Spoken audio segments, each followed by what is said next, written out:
really good friend. You see? So my understanding that Trench Town, people were singing every day, people was making music, and all these things was happening. But you see, Bob was very different from most of the musicians that were in town. You see, Bob had a part of the country in his life already, which in most of the musicians in the town, they haven't been to country, they don't know what it's about. All his aim, his desire was in music, nothing else, you know, nothing else really that he was interested in. Besides, you know, music, that was his main thing. Bob finished school at 16, and Peter and all of them, very young age. They did not go on to further education. They did not have time to read books to enhance their vocabulary anymore. So they were just, he was very interested in world affairs. He'd read the papers every morning, and so he was very much tuned into how the world was going. But that doesn't mean that he was an intellectual. He was more educated from the street. He really learnt what he needed to learn. You know, inspiration instead of education is how he liked to put it. He was hanging out with, you know, the gangs, what later became known as Rude Boys. He was playing football on the street, hanging out on the street, hearing music on the street. I mean, that's it. Most of his education came from there. Bob took his first job as an apprentice welder.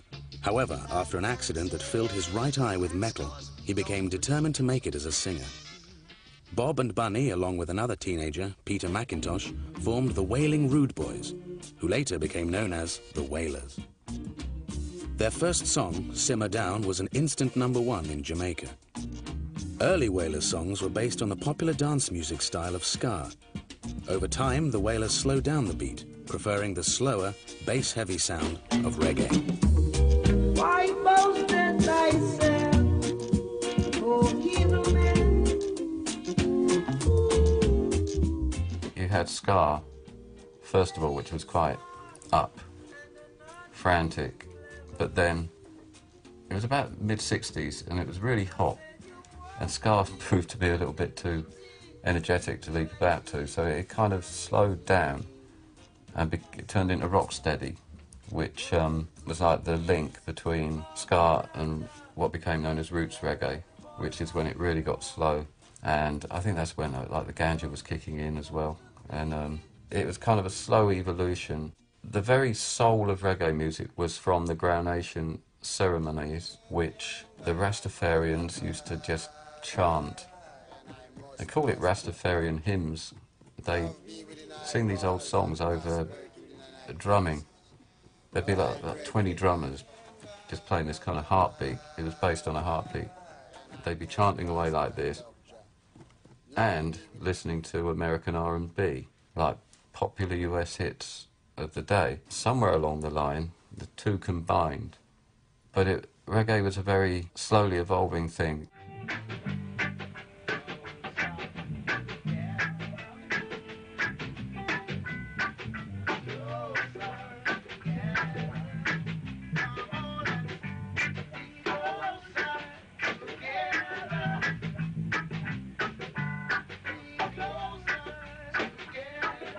Bob Marley started understanding the ska days, ching, ching, and then go to the rock steady, you know, and then the reggae chi, slow down, yeah? And it's like, you play reggae music in Jamaica those days, it's like you're calling the police, because reggae music starts to play amongst a lot of Rasta people. A lot of people say it's devil music, and you can't play reggae music. The other change was more spiritual than musical. After the 1966 state visit of Ethiopian Emperor Haile Selassie to Jamaica, the Wailers became deeply involved in the Rastafarian movement. Bob and the Rasta elders prophesied that Jesus would come again, but in another name. He believed that the powers of the West were being deceived by looking for the Redeemer in the name of Jesus.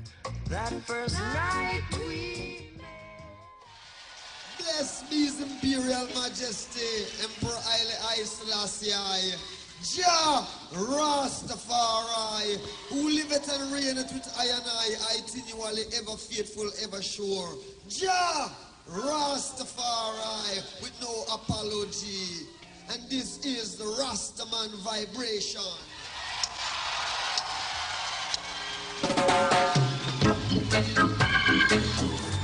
Rasta is something from the heart. Rastafari is not like a religion, it's like more like a concept for the people, something to believe in. Growing up as a Rasta, when the parents say, go and cut your trim your boy, you know, it was a problem. See, because everybody's supposed to look like American Jerry Curl and, you know, most Jamaican people are slaves, like, come from Africa as slaves. So you find the Rasta people, well, it was more like the underprivileged, you know. Rasta was really, well, like a burden to the society. The policeman in Jamaica now, well, there was more racism with them. You see, because if you're a Rasta, you talk about Rasta and a policeman catch you, you're going to jail. The police gave us a hard time. There was roadblocks everywhere. It was very, very difficult. Taxis wouldn't stop for us. He'd say, Esther, you go and stand in the street and they'll stand for you. For example, his car would break down and things like that, and he can't get it fixed. And so it was really very odd. Rastafarianism is very popular in Jamaica, yet in Canada, the United States, it has a bad reputation. People are associated with drugs and the trafficking of marijuana and violence, police arrest. Yeah, man, them crucified Christ, remember?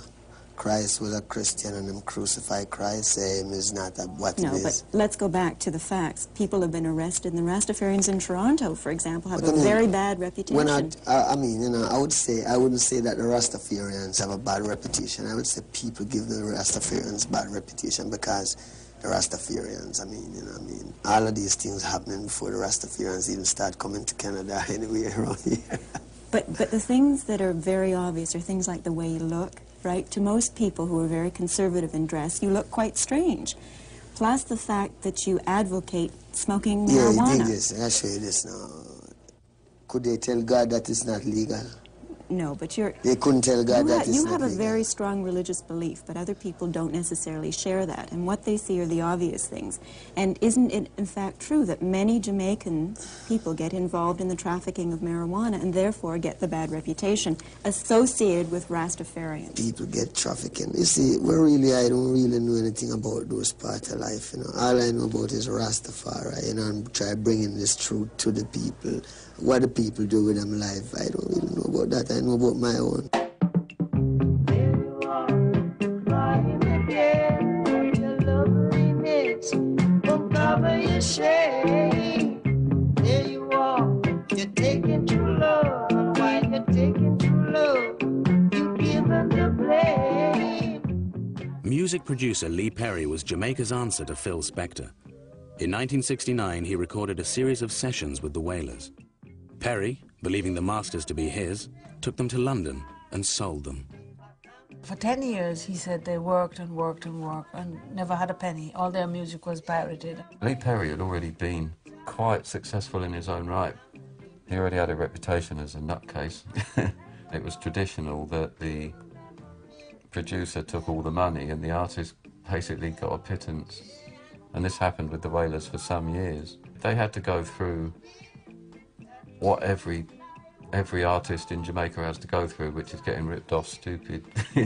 The Wailers were furious, but ironically it was this betrayal which brought them to the attention of Esther Anderson and her partner Chris Blackwell of Island Records.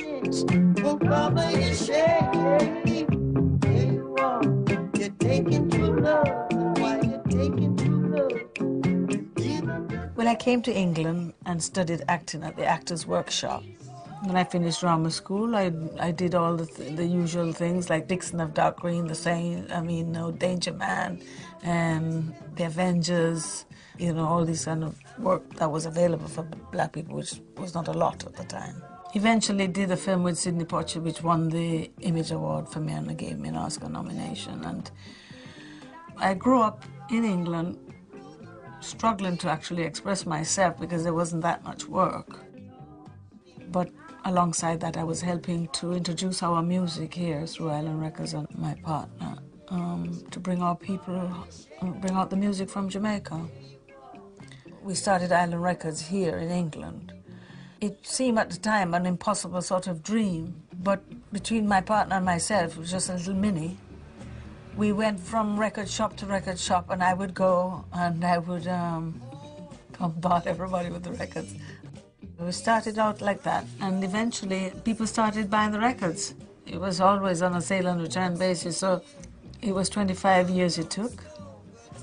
We worked very hard, and we achieved our goals. I mean, we were one of the first independent labels, so it was kind of like a revolution that took place and gave the industry, you know, something that the young people, young musicians could then take control of their lives and be freer to express themselves. What Bob was losing out financially, he was gaining in finding his feet, studio experience, and then Chris Blackwell noticing and signing him up. And it has to be taken into account that when Blackwell signed him, Island was not a reggae label, reggae was not popular. I'd known Jimi Hendrix, right? And Bob reminded me of Hendrix. But I knew with Bob and the Wailers, not Bob alone, but Bob and the Wailers as a group, strong.